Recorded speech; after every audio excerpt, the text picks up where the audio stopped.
Bonjour, moi c'est Yessane, je fais mes stages au secteur jeunesse 0 à 5 ans et aujourd'hui je vais vous présenter ma collecte de données concernant Madame N, une cliente de 29 ans qui vient du Togo qui est inscrite au programme CP Holo.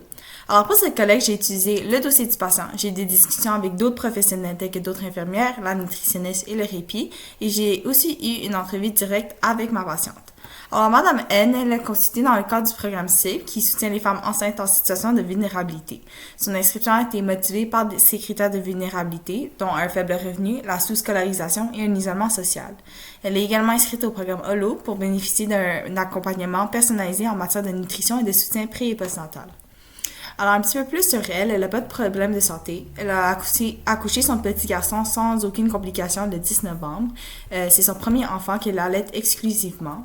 Elle vit un mode de vie plus sédentaire. Elle ne sort pas dehors. Elle préfère rester à domicile.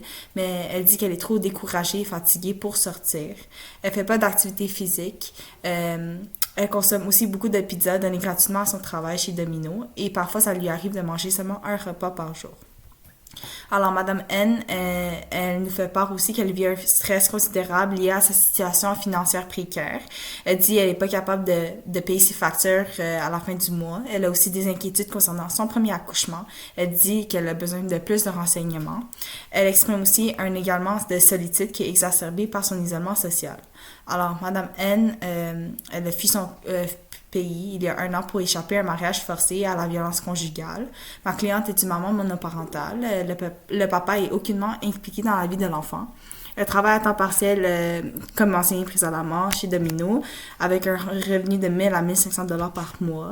Elle communique principalement avec sa mère qui se trouve en Afrique, mais elle a très peu de relations sociales locales, à l'exception de quelques collègues au travail, mais sans plus. Elle habite dans un appartement de 3,5 avec un loyer qui lui coûte 700 dollars par mois à Châteauguay. Son appartement est très peu meublé et elle vit dans un quartier défavorisé. Alors, bien que son environnement soit entouré de nature, tout est très éloigné. Les transports en commun sont très peu fréquents aussi. Elle peut pas se permettre les réparations et le carburant pour son auto, donc elle le laisse au garage. Puis, elle dépend uniquement des transports en commun, ce qui limite son accès aux soins de santé et aux ressources nécessaires, qui est un facteur de risque qui peut aggraver son isolement et son stress.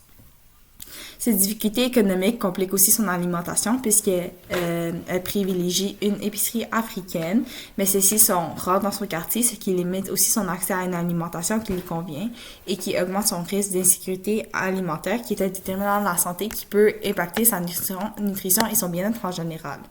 Alors, sa précarité financière combinée à un accès limité au transport et au commerce accentue son stress et nuit à sa qualité de vie.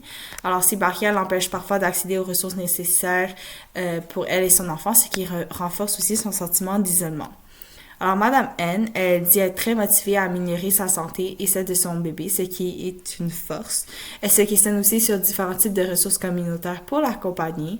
Elle mentionne même pas ses propres recherches. C'est comme ça qu'elle a commencé à utiliser Bouffe Partage.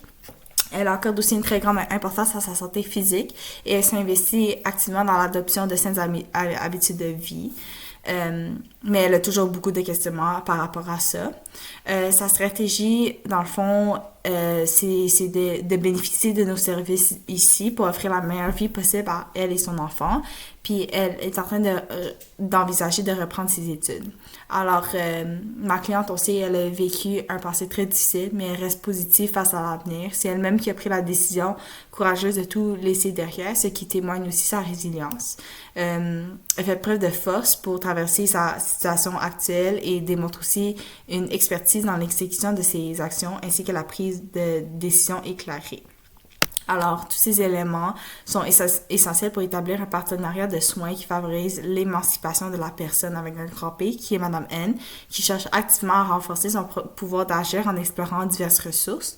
Alors, ce partenariat-là se repose sur une approche collaborative dans laquelle Madame N elle joue vraiment un rôle central dans les décisions qui concernent sa santé. Alors, en valorisant ses forces, ses besoins, ses valeurs et ses préférences et en l'accompagnant vers des solutions plus durables. On soutient donc son cheminement vers l'autonomie.